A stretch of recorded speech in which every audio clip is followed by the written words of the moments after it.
Greg, come on up.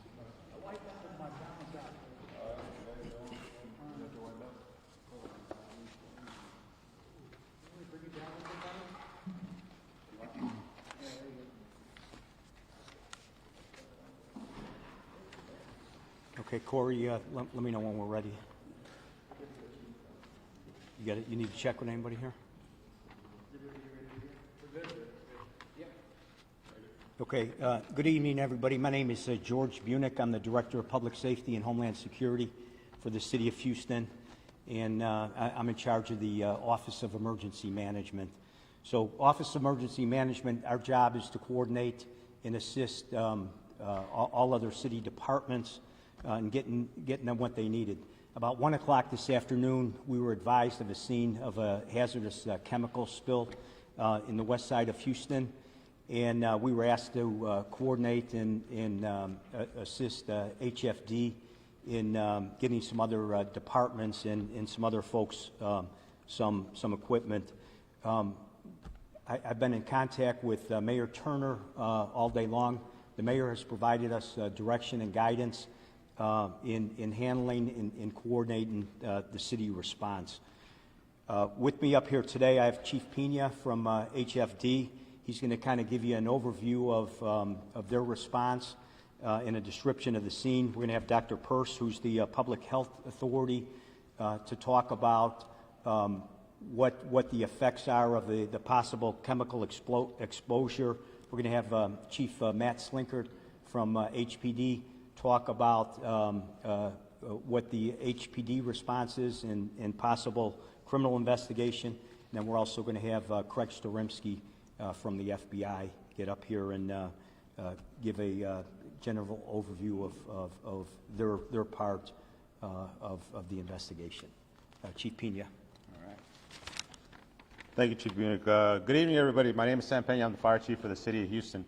I want to first start off by saying that the incident is under control. The reports of 60,000 gallons of mercury spilled was wildly inaccurate. Okay, so what we do have is approximately 11:15 today, we got a call to the 911 center from a concerned citizen who happens to be in the industry, who noticed material spilled, a white silver liquid that was on the ground, recognized it as possible mercury, and he made the call to the 911 center. Members of the Houston Fire Department's hazardous response team responded out to the scene, and they realized that, in fact, it appeared to be this mercury. What they did is then they activated additional resources out to the scene to include additional Houston Fire Department resources and Police Department resources. I want to thank the Houston Police Department for getting out there, helping us cordon off the area, contain the area so our firefighters can go out there and work. And so what we discovered is that, in fact, we did have a mercury spilled out in 3 different locations. One was at the 10700 block of Westview, which was the Walmart. We also had a spill located at the 1201 block of West Sam Houston North, which was at the Sonic, and then the Shell station across the street. All those areas were considered the contamination zone. All those areas were cordoned off and secured, and our firefighters began in the process of decontaminating any people that were in those hazardous zones. So you all saw people out there being run through the decon corridor, getting washed off, getting their shoes removed, their clothes removed, and placed into Tyvek suits. I know it was good optics for the media, but it was all precautionary at that moment because we did not know exactly what we had. So the fire department did what it normally does. It assessed the situation, began the mitigation process, and at this point, we are at a point where we've confined the areas. We have mitigated the emergency. Now the process is the areas are going to remain cordoned off by police department until the process of cleanup is completed. Okay, the cleanup is being conducted by a private contractor that is out at the scene now, and we will remain at the scene. Police department will remain at the scene, cordoning off the area until that process is complete. At this point, I'm going to turn it over to Dr. Purse to talk about some of the health topics. Okay.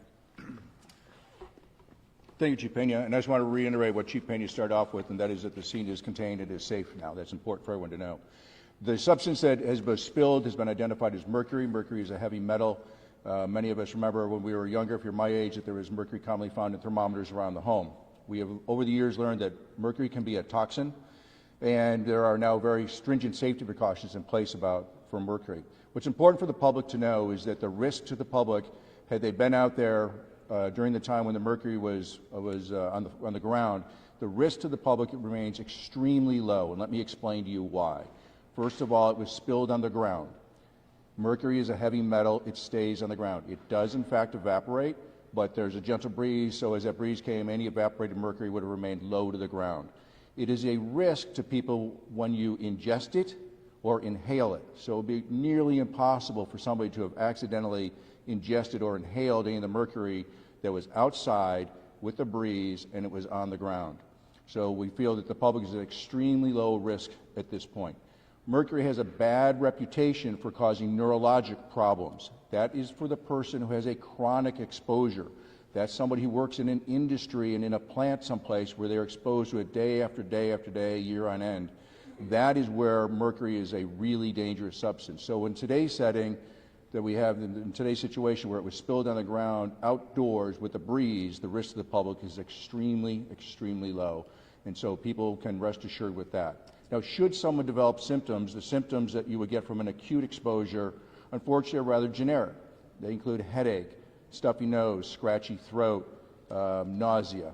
These are the same symptoms you're going to have with many of the viruses that are circulating this time of year, so it's going to be almost impossible to know. Now, if somebody thinks that they were exposed, there is testing that can be done, but it needs to be done 24 to 48 hours after the exposure, and it can either be a blood test or a urine test. So there's no reason for anybody to go off to the emergency department tonight, because it would be too early to test for it, unless you, it would be, plain simply, it would be too early to test for it at this point. So if you feel like you want to get tested, you would consider doing that 24 to 48 hours after you were in the parking lot, and you don't need to go to the emergency department, go to your general care practitioner, and they should be able to help you through that process. And with that, I think Chief Slinkard is the next person to speak. Good evening, everybody. Executive Assistant Chief Matt Slinkard over Investigative and Special Operations for the Houston Police Department. On behalf of Chief Acevedo, I'd like to give you an update just on our response this afternoon from the Houston Police Department side on this incident in our city. The Houston Police Department responded quickly to support our Houston Fire Department partners and hazmat. At any given time, we had probably as many as 30 police officers out there holding perimeter control and traffic control and helping secure the scene until we knew what we were dealing with. We've also had investigators from our major offenders environmental group out there, as well as our special response group and several other special teams. I was in direct contact the entire time with Chief Acevedo via telephone, and also with Assistant Chief Larry Satterwhite over our Homeland Security Command, who was out there physically at the scene. Right now, regarding the Houston Police Department's role in this, it will be from a criminal investigation standpoint if we determine that this was an intentional act instead of an accidental spill. At this time, it is too early in our investigation to determine that, but rest assured we're taking it very serious. If it does turn out that this is a criminal nexus, meaning that it was an intentional exposure or spill of this chemical, we have been talking with our FBI counterparts throughout the afternoon. I've been in direct contact with Special Agent in Charge Perry Turner of the Houston FBI office. I've also been in contact with several of our local FBI personnel, to include Supervisory Special Agent Craig Stremski, who you will hear from in a moment. If this is a criminal nexus and the pending criminal investigation that would ensue as part of this spill, it would be conducted by the FBI with the Houston Police Department and our Criminal Intelligence Division and our Fusion Center supporting our partners at the FBI. So from a criminal standpoint, from this moment forward, the FBI will take a criminal lead on this investigation if it's determined to be a criminal act. I will tell you that we're going to be very careful and sensitive about the information that we have tonight or any potential leads, and we're not going to give detailed information because we don't want to jeopardize any potential investigation if it does turn out to be a criminal act. So to that end, We are investigating a potential nearby burglary of a warehouse or a business. We're not sure if it's in operation or not in operation. That's part of our investigation. We don't know at this time if that's definitely where these chemicals came from, but we are investigating a potential nearby burglary of a warehouse in that area. Won't give out any more specifics about that, at least not tonight, until the investigation continues and we can say definitively. We are also investigating a potential possible related call of a male at a local hospital in the county, not in the city, but in the county, possibly sometime yesterday or last night, claiming to have had exposure to mercury. So we are investigating that lead right now.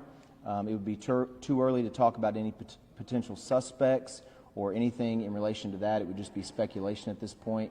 But we are in contact with our FBI counterparts, and I'll let Special Supervisory Agent Craig Stremski give you a little bit more information about the ensuing potential criminal investigation. Craig. Okay, thank you, Matt. As Matt said, I'm the Supervisory Special Agent with the FBI. At this time, we are looking at to see if there is any criminal intent. As in every threat situation that we have with the FBI, we work closely with our state and local partners. The Houston Police Department was quick to respond. They've gathered the evidence if there is a potential criminal intent in this case and see if we have an investigation. We're in direct contact with all of our local partners, including Harris County, Montgomery County, and the Houston Police Department. As Matt said, we are not at this time, we're treating it as a criminal investigation, but at this time there's so much we still have to determine. And the investigation will continue going forward. I just want to provide some additional information. So we've also been working closely with Montgomery County, Harris County Fire Marshal's Office, and Harris County Sheriff's Department. And as I said earlier, Mayor Turner has been providing us leadership, direction, and guidance on how to properly handle the situation since early this afternoon. So with that said, I'd like to open it up to any questions. And can we go back on, you said that there were people who had to take off their clothes and were put inside the back. Who did that consist of? How many people? And where did they shower? So what I was referring to was the decontamination process, and again, it was as a precaution because we weren't exactly sure what we were dealing with. We processed between 30 and 60 people through that corridor, and again, because we had to wash them down, hose them down, we removed their clothing, and they were given temporary clothing. Mm-hmm. And can you talk more about the woman who was taken to the hospital? Right. So we did transport one patient. And it was a female. We transported her just as a precaution. All I can say is that it was a pregnant female, and that's the reason why we transported this individual. Was the warehouse broken into? I'm gonna defer that to the police department. And what kind of business? So I won't go into specifics about the type of business, but we are investigating a nearby warehouse that we believe could have been burglarized. However, it appears maybe it hasn't been in operation for a while, so it could have been old vandalism. We're not really sure. And so that's going to be part of our investigation going forward. So at this time, it appears maybe it was a location that wasn't occupied on a regular basis. And so whether or not these chemicals or whether or not this chemical, this mercury in this incident came from that location is still to be determined as part of our investigation. Chief, can you elaborate on what the chemical looked like when the person reported it, and I guess how much was in each area was found? Okay. Yeah. So the chemical, it's mercury, and mercury will exist as a liquid in room temperature at normal temperatures. It's a white silvery liquid, and the individual recognized it as potentially mercury. As soon as the fire department crews got on scene, what they discovered was there was essentially 3 areas that contained a small amount of the liquid in each of the areas: the parking lot of the Walmart, the drive-through at the Sonic, and in the outdoor areas of the gas station, the Shell. And it's estimated to be less than a pint in those locations. Again, I'm sorry? No. So what'll happen? Mercury, if it spills, it hits the ground, it'll almost shatter into a lot of BBs type material. And so they had several small spots in those areas. And so it was all outdoor. Again, the material exists as a liquid in normal temperature. The specific of that material is that it remains close to the ground. So anybody that was processed through a decontamination corridor was as a precaution. You know, if they had it on their shoes or on the lower ends of their pants, we did that as a precaution before we let people out of the zones that we discovered that material in. Okay. People inside the Walmart, and inside the Shell. Right. Anybody that we believe could have been potentially contaminated, we processed them through the proper decontamination corridor. Do you think it's a possibility the mercury could have, because you guys mentioned that someone went to the hospital last night, and so they had exposure to mercury. Just trying to figure out how that plays into today. Do you think that the mercury could have been out there since yesterday, and what exact time was this? So if this was intentional, then obviously the time which it was placed in those 3 locations, if it was intentionally spilled, will be very critical for us. And so piecing together that timeline will be part of the criminal investigation. But to answer your question specifically regarding when it was actually spilled, whether intentional or accidental, we don't know right now. So we don't know right now when this actually was spilled in the parking lot. Was it earlier today? Was it potentially yesterday? I think to that end, it's very important that maybe Dr. Persh can give us some information on, since this was in the parking lot and we don't have an exact time of where these 3 small spills took place, I think it's important for Dr. Persh to tell us a little bit about, you know, if you feel like you were there yesterday shopping or you were at one of those 3 locations yesterday, then what you could do with your shoes or your footwear to potentially, deal with any possible contamination. Thanks, Chief. Remember, this is a metal, so that means it's heavy. Now, it may be in liquid form at room temperature, but nonetheless, it is still a metal, so it's heavy. So if you should walk through it, as you step in it, there will be potentially some on the bottom of your shoe, but as you start walking away, it will want to fall off. This is one of the reasons why it's in the 3 places, but the fire department cordoned off such a large area, because if somebody walked through some of it, as they continue to walk, they would be then spreading it for 10, 15, 20 feet, whatever. If people feel that they may have been there and that it may have gotten on their shoes, there would likely be an extremely small amount on the bottom of their shoes. And you can do a couple of things. One is you can just leave it outside. Leave your shoes outside, let them off gas. The mercury will actually evaporate at normal temperatures. The warmer it is out, the faster it occurs, but in normal temperatures, climate, it will in fact evaporate. So you can just leave your shoes outside. If that's not good enough, if you don't like it, you could potentially, in their washable shoes, you could put them in your washer and you could wash them. We recommend 2 cycles and then probably a rinse cycle just to make sure it gets out of your washer. And that's probably overkill right there, but that's what you could consider doing. And the third thing you do is you could just put them in a trash bag and discard them. So those are the 3 things that we would recommend people consider if you think you have it on your shoes. It's and again, remember, it's not the acute exposure, which is what we're really concerned about. It's the chronic exposure. So if you got a little bit of it on your shoe, and you take care of your shoes properly, you'd be extremely low risk for any sort of negative outcomes. But if you're worried, those are the things that you can do with your shoes. Doctor, you said that the chemical does not evaporate, or it does? It does. I mean, it's a liquid and it will evaporate. The warmer it is outside, the faster it evaporates. But at normal environmental temperatures, it will evaporate. Now, it may take a while, right? I mean, we saw it out there. It's not like it doesn't evaporate nearly as quick as water. And it's dependent on the temperature. So today was fairly warm. Today I think we got up to like 80 degrees today, didn't we? So at 80 degrees, it'll evaporate a lot faster than it will at 50 degrees. So, but it will in fact evaporate. Chief, did you say it was less than a pint total, or about less than a pint at each location? You know, it's hard to determine because we didn't aggregate the whole thing, but in each of the 3 locations, the amount was minimal. We estimate less than a pint at each of the 3 locations. This may be a question for HPD. Are you guys looking for a person or something that fell off a vehicle? Any indication? Are you looking for anyone or any vehicle in particular right now? All those things will be important. Any potential reports anywhere in the city or county of anybody that recently has been exposed to mercury, or any medical report we might have that indicates that they have or have handled it, then we would want to know about that. We would also want to know about any potential break-ins or burglaries where this material would have been kept, and so that'll be part of the investigation. At this time, it doesn't appear preliminarily in our investigation that this, fell off a truck in the parking lot. So that's at this point unlikely, but all of those things will be part of our investigation going forward. So we would be interested in any business, any person, or any vehicle, or anybody that might have been involved. Why would somebody have mercury? What is your use for? So at this moment, what we're going to do is we're going to do it in Spanish real quick, and then we're going to finish up. So, aproximadamente a las 11:15 hoy, en este día, recibimos una llamada del 911 de un material que existía en el estacionamiento de Walmart en la cuadra 10-700 de la calle Westview.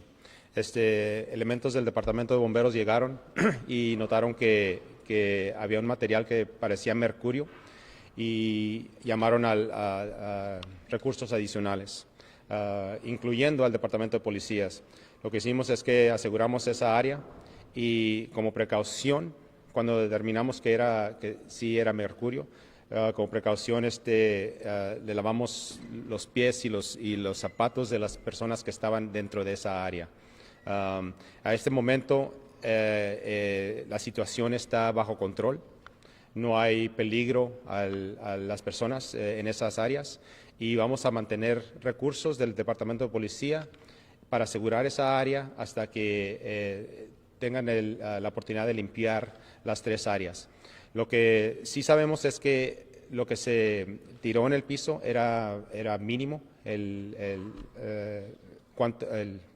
acerca de cuánta material estuvo en el piso, es mínimo. Y son en 3 diferentes áreas, en el estacionamiento del Walmart, el estacionamiento del restaurante Sonic y de una gasolinera, la Shell, al cruzar la calle. Y como digo, ahorita no hay emergencia, la emergencia ya está bajo control, no hay peligro para las personas en esa área.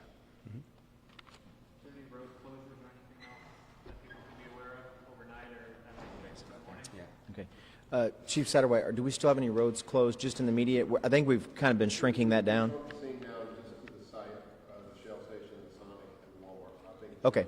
So I think as we've been going on throughout the day and as that threat has been mitigated, we have been shrinking that scene down. Obviously, it was very large, like Chief Pena said, for precautionary reasons. So it's been getting smaller as we've been able to determine the size and scope of what we're dealing with. And so could be for several more hours, right, depending on the cleanup. To determine when we would open up those locations. But traffic in and around the area should start flowing pretty well. Okay. Great. Thank you, guys. Thank you, everybody. And Corey's also released a public written statement. It's about to be sent over. Okay.